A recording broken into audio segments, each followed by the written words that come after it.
You were listening to chartingwealth.com for Friday the 29th of September 2017. We see the day ended up with the S&P 500 up 0.12%. The Qs actually down just a little bit, 0.04%, so stocks are mixed. TLT, the bond fund, continued down. Gold, however, popped up a little bit, 0.19. TLT down 0.28. Let's jump into the weekly chart first. Then, of course, we go to the 2-day and then the 4-hour. What do we see going on the weekly chart? As far as the S&P 500 goes, a subdued up candle. Now, what do we mean by that? Well, we don't have a red down candle. We have a red we have a red candle, a red open candle, forgive me.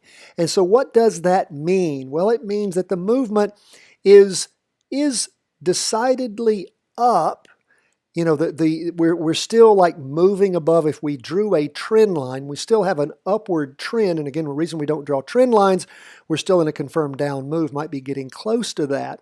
But again, for the week, most of the movement has been up. It's actually reached a higher high during the week, a high so far of 250.49. In the prior week, the high was 250.19. And in the week before that, the week ending the 15th, the high was 250.32. So what's the market doing? Well, it's topping out at about the same point. It's trying to get enough energy to cross over on our weekly price percent oscillator. Derivative oscillator still in the negative, has been reducing that downward momentum all the way since about the week ending the 15th.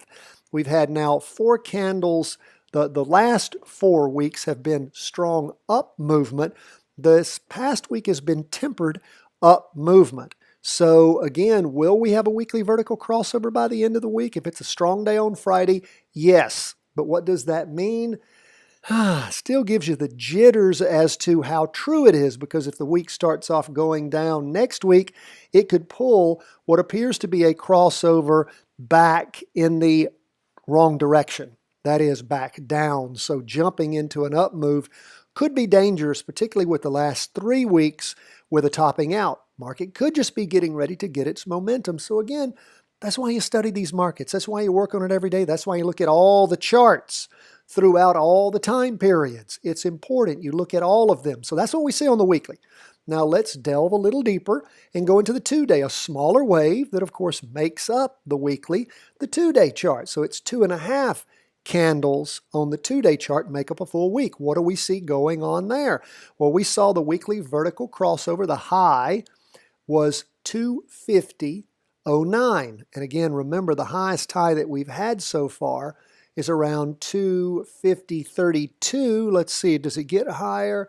250.49. So this last afternoon was, well, this last 2-day candle rather, was the highest high that we've seen. Again, a little bit above the ones going all the way back to the 2-day candles going all the way back to around the 12th and the 14th of September. So again, what's the market really been doing? Sliding sideways. Again, when we look at what's going on the 2-day charts, in a confirmed up move has been since that 2-day vertical crossover. I may have said weekly. Again, sometimes I have trouble with the crossovers. The 2-day vertical crossover back on the 12th. So sideways slide. Pay attention to that. As we look at the 4-hour chart, what do we see?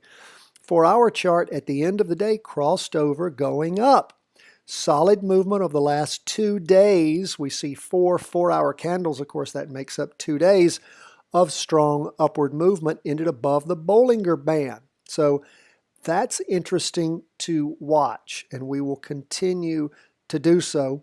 Again, pay attention to how that crossover might affect things. If it's a down morning, it could pull it back over. But again, just keep an eye on it. What, of course, we're looking for is if it immediately does revert back over, then you want to be paying attention to that. The 2-day chart, of course, is still in a confirmed up move, and the weekly chart confirmed down move. So again, let's just keep watching how things peter along as we end September and go into the new month and the new trading zone. That's the fall-winter trading zone. Now, guess what we're going to be preparing for you in the next few days? You're going to get the coverage of our quarterly chart. And while I'm here at the S&P 500, because this chart works only on the S&P 500, the quarterly chart, it is indeed magical, my friends. We're on a quarterly chart. We go all the way back to 1995 or so.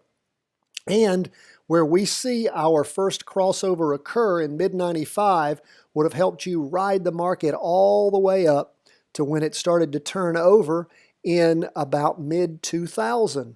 Market, you would have gotten out on this chart, gone all the way down and not gotten out until a clear crossover going up in about late 2004. Would have ridden it up to the top, gotten out before too much damage was done in early 2008, let the market crash, gotten back in as the market started to surge up in 2011, and ridden that pony.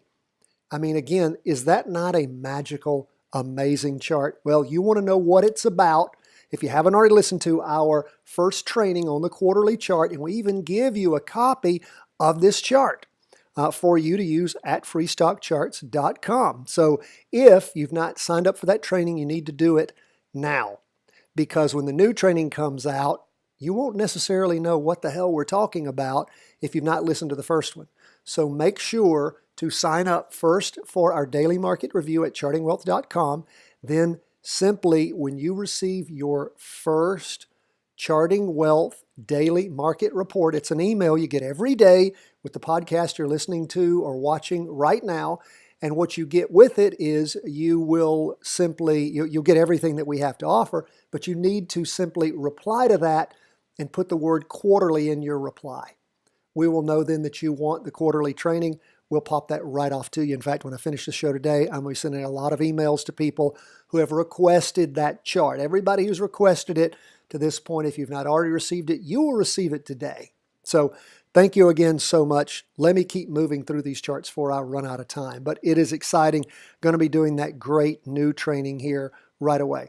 The Qs down 0.04%. Of course, the Qs crossed over in a weekly vertical crossover going down on the week ending the 16th of June. And we have seen the market trend toward upwards. What did we see happen recently? Well, we saw a 2-day vertical crossover going down on the 2-day candle ending on the 22nd, Friday, the 22nd of September. And what have we been waiting for since that occurred? Well, we go to the 4-hour chart.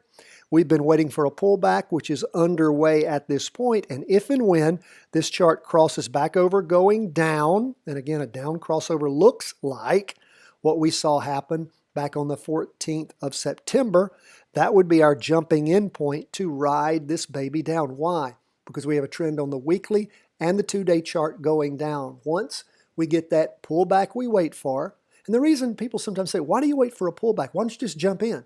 Well, the reason we wait for a pullback is we don't want to jump in right before the pullback happens and get screwed. We want to trend follow. That's why we do it that way. It is a more conservative method of doing so. You want to be less conservative?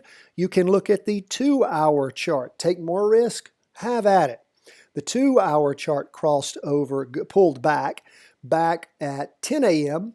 on Wednesday the 27th. So again, it's going to cross back over going down sooner, it may, but again, it fluctuates a whole lot more. It crosses a whole lot more often and is not tending to not be as accurate as a larger chart. Remember, the bigger the chart, the bigger the money. That's where we are on the Qs. We'll keep you posted. What's going on in TLT? The 20-year bond down 0.28%. Going to our third week of down movement. Looks like we will have a weekly vertical crossover confirmed. We won't do that until Friday.